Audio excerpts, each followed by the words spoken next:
आज हमारे साथ कथनी करनी पर राम सेवक यादव लखेड़ाबाग इंटर कॉलेज के जीव विज्ञान के लेक्चरर धर्मेंद्र वर्मा जी हैं, जो हमें बायोलॉजी विषय, जैसे जीव विज्ञान भी कहा जाता है, के बारे में जानकारी देंगे और छात्रों को इसके बारे में विशेष टिप्स देते हुए कि कैसे आने वाले बोर्ड एग्ज़ाम या और अन्य एग्ज़ामों की कैसे तैयारी करें, इसकी जटिलताओं के बारे में बताएंगे कि जीव विज्ञान की जटिलताएं क्या हैं, उनको कैसे हल किया जा सकता है। जी बताइए सर। फर्स्ट ऑफ ऑल नमस्कार सभी को। बायोलॉजी जो आपका सब्जेक्ट है, एक्चुअली में बहुत ही अच्छा सब्जेक्ट है। और अगर इसको हम लाइव से, क्योंकि बायोस मीन्स होता है लिविंग्स और लोगोस मीन्स होता है स्टडी। इट मीन्स अगर बायोलॉजी को लाइव की स्टडी करना, एक का विज्ञान है जिसमें हम लाइव की स्टडी करते हैं और इसमें आपको सारे जितने भी लिविंग ऑर्गेनिजम्स हैं उनके बारे में पढ़ाया जाता है। ये सब आप लोग जानते हैं। और इसमें अगर हम रिलेट करके, इट मीन्स अगर ह्यूमन फिजियोलॉजी आपको पढ़नी है तो अगर अपने आप को रिलेट करके उसको अच्छे से समझेंगे, खासकर बच्चों के लिए है कि अपने से रिलेट करके आप उसको समझिए। याद करने वाला सब्जेक्ट नहीं बल्कि समझने वाला सब्जेक्ट है और बहुत ही इंटरेस्टिंग सब्जेक्ट है। जो बोर्ड के स्टूडेंट्स हैं उनके लिए मैं उनको सजेस्ट करना चाहूँगा, तो पहले तो बायोलॉजी को आप समझिए, याद करिए। जो भी जो लॉन्ग टर्म्स हैं उनके या स्पेलिंग्स हैं वो अच्छे से आपको क्लियर होनी चाहिए, उनके कॉन्सेप्ट क्लियर होने चाहिए। और जो बच्चे देने जा रहे हैं, अब उनके पास टाइम काफ़ी कम बचा हुआ है, तो वो क्या करेंगे, जो प्रीवियस ईयर के क्वेश्चंस हैं उनको प्रॉपर तरीके से सॉल्व करेंगे और विद इन टाइम सॉल्व करने का प्रयास करेंगे। और जो भी उनको प्रॉब्लम्स आती हैं, अपने जो टीचर्स हैं उनसे उसके बारे में समझिए आप लोग।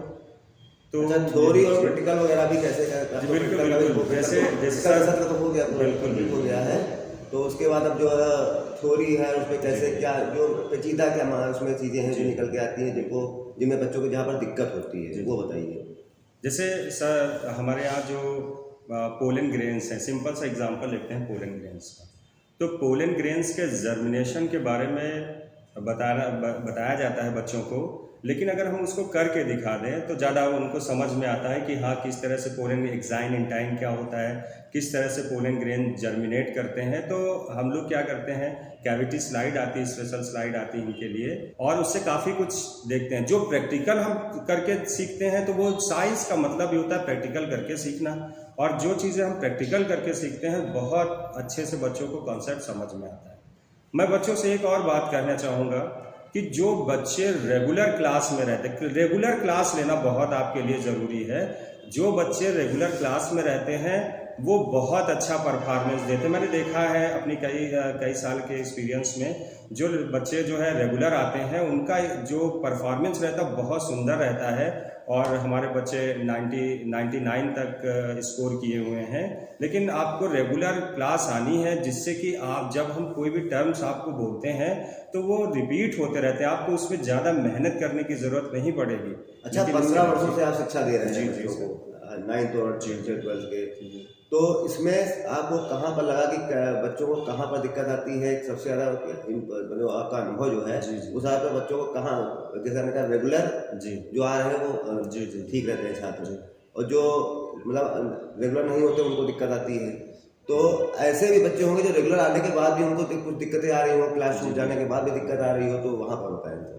जैसे हमारे यहाँ क्या है सर कि हम लोग व्हाट्सएप, अब तो कोरोना काल से व्हाट्सएप जुड़ गया था, तो हम लोग ने व्हाट्सएप से बच्चे जुड़े हुए हैं। जो भी उनको प्रॉब्लम्स होती हैं, हम कहीं तक अगर किसी को प्रॉब्लम है बच्चे को, तो व्हाट्सएप के भी थ्रू देते हैं। और बच्चों को यही सजेस्ट करते हैं कि जो टर्म्स होते हैं, आप सभी को पता है कि जो टर्म्स होते हैं बायोलॉजी के काफ़ी हार्ड होते हैं, तो लिख करके इनको ज़रूर प्रैक्टिस करें। सारे जो जैसे बैक्टीरिया थ्यूरेंजेनेसिस है, जो पहली बार सुनेगा शायद लिख ही ना पाए, तो और जैसे बहुत सारे वर्ड साइलेंट रहते हैं, तो आपको इनको लिख करके अच्छे से प्रैक्टिस करनी चाहिए। देखिए इंटरमीडिएट में जो लॉन्ग क्वेश्चन होते हैं काफ़ी बड़े होते हैं, डायग्रामेटिक होते हैं। डायग्राम बहुत सुंदर आपको बनाने हैं, अगर आपके डायग्राम्स अच्छे हैं तो उसका कहीं ना कहीं इम्पैक्ट जो एग्जामिनर होता है उसके ऊपर पड़ता है। आपके डायग्राम अच्छे होने चाहिए, लेमिनेशन अच्छा होना चाहिए। बायोलॉजी में अगर आपके डायग्राम लेमिनेशन अच्छे हैं तो बहुत बढ़िया आप स्कोर करेंगे। दूसरा, बच्चे आजकल काफ़ी लिखने पे बहुत कम ध्यान देते हैं। काफ़ी लिखने का तरीका, अगर आपको अच्छे मार्क्स ऑब्टेन करने हैं तो काफ़ी लिखने का तरीका आपका अच्छा होना चाहिए। मीन्स बच्चे क्या करते हैं, मैंने कई कॉपीज में देखा भी है, लिखते बहुत अच्छा है बट क्या करेंगे, नीचे की 3 और 4 लाइन बाकी रहती है, वहीं पे आंसर नंबर डाल करके आगे की तरफ बढ़ जाते हैं दूसरे पेज में। अच्छा, एग्जामिनर क्या होता है, जैसे चेक कर रहा सपोज, तो उसका अगर बाय द वे उसका ध्यान इधर नहीं गया तो वो उसी को पहले वाले क्वेश्चन में काउंट कर लेता है, जिससे कि मार्क्स में, वैसे हम लोग छोड़ते नहीं लेकिन बच्चों को ध्यान रखना चाहिए इन बातों का। अंडरलाइन प्रॉपरली करनी चाहिए और अच्छे से कलर डायग्राम ड्रॉ करने चाहिए, लेमिनेशन अच्छा करना चाहिए, आपके ऑब्वियसली मार्क्स अच्छे होंगे। और जो प्रीवियस ईयर के 7 सेट्स होते हैं उनको प्रॉपर तरीके से आपको सॉल्व करना चाहिए। बहुत सारी आपको ऐसी चीज़ें उसमें देखने को मिलेंगी जो शायद आपको ना आती हों। उनकी अच्छे से प्रैक्टिस करिए, डायग्राम ड्रॉ करिए और उनको विद इन टाइम सॉल्व करने का प्रयास करिए। देखिए, बायोलॉजी जो है वो लिखने का सब्जेक्ट है और समझने का भी सब्जेक्ट है। लिखने की स्पीड आपकी अच्छी होनी चाहिए और उसमें राइटिंग और डायग्राम का विशेष तरह के बच्चों को ध्यान रखना चाहिए, जिससे कि उनकी राइटिंग अच्छी बने, क्योंकि आप प्रैक्टिस पहले से करे रहोगे तो राइटिंग, और आपको टर्म जो थोड़ा डिफिकल्ट टर्म्स होते हैं और कुछ ऐसे टर्म्स होते हैं जो मैच करते हैं। सिंपल सा एग्जांपल अगर हम लेते हैं, मेगा स्पोरेंजियम और माइक्रो स्पोरेंजियम। अब बच्चे क्या है ना, उसको अच्छे से समझे नहीं है तो बड़ा कंफ्यूज रहते हैं। तो इसके लिए उनको सेट सॉल्व करना बहुत ज़रूरी होता है और with in time set solve करें और उनका ऑब्वियसली निश्चित तौर से उनका जो परफॉर्मेंस होगा अच्छा होगा। बोर्ड की परीक्षा को लेकर के तो आपने बता दिया लगभग जो है जी, जी। बच्चे इससे काफी सीख सकते हैं, और आगे भविष्य के लिए क्या तैयारी करें उसके बारे में देखिए, जानिए। आगे भविष्य के लिए बहुत सारे कोर्सेज हैं, बट जो प्रेजेंट टाइम पे है, नीट का काफ़ी प्रचलन चल रहा है।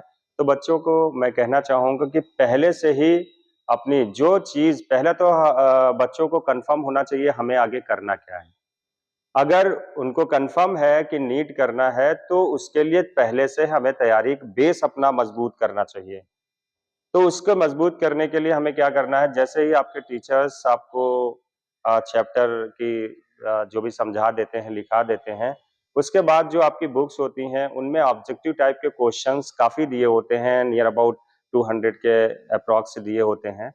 तो आप इन ऑब्जेक्टिव क्वेश्चन को 4 या 5 टाइम्स रिवाइज़ करिए, उसको एक-एक क्वेश्चन को अच्छे से दिमाग में बैठा लीजिए। जो भी प्रॉब्लम्स आती हैं, आपके सर लोग रहते हैं, हम लोग रहते हैं, आप आगे उनसे ये सजेस्ट करिए। जी। जानना चाहेंगे हमारे छात्र जो कि 9th के पहले के छात्र हैं, जी, ये जी। 8th तक की पढ़ाई जो है वहां जी। पर कैसे अपने को मजबूत करें कि 9th में उनको जो है आसान हो जाए उनके लिए।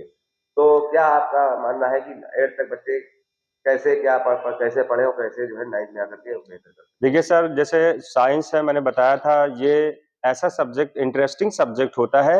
अगर बच्चे इंटरेस्ट लेके पढ़ेंगे, उनके जैसे हमारे यहाँ है 6 से हम लोग प्रैक्टिकल कराना शुरू कर देते हैं बच्चों का।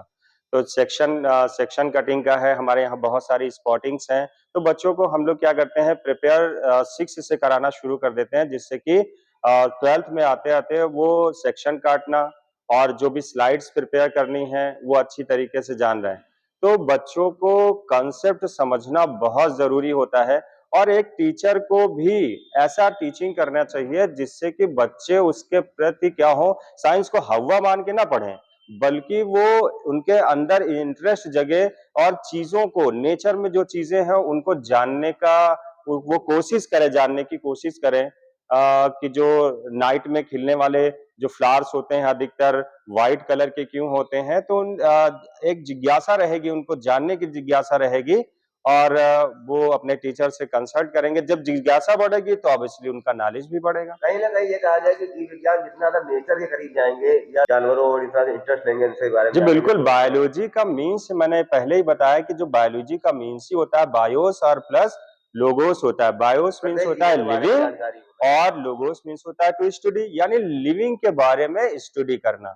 और बच्चे नेचर के जितना करीब आएंगे उतना ही उनमें सोचने समझने की क्षमता बढ़ेगी। नेचर क्या है, उनका नेचर के प्रति जिज्ञासा बढ़ेगी। जिज्ञासा ही जो है जी, ज्ञान साइंस ज्ञान साइंस बताती है। साइंस नॉलेज, साइंस का मतलब ही है जिज्ञासा। जिज्ञासा साइंस में कभी खत्म नहीं होती है और साइंस से जितनी जिज्ञासा होगी उतना ज्यादा आप साइंस सीखेंगे। करने पर अगर छात्रों को जीव विज्ञान के विषय में उनकी जटिलताओं के बारे में बता करके आपने जो जानकारियां दी हैं उसके लिए बहुत बहुत धन्यवाद डॉक्टर धर्मेंद्र वर्मा जी। आपको भी सर बहुत बहुत धन्यवाद।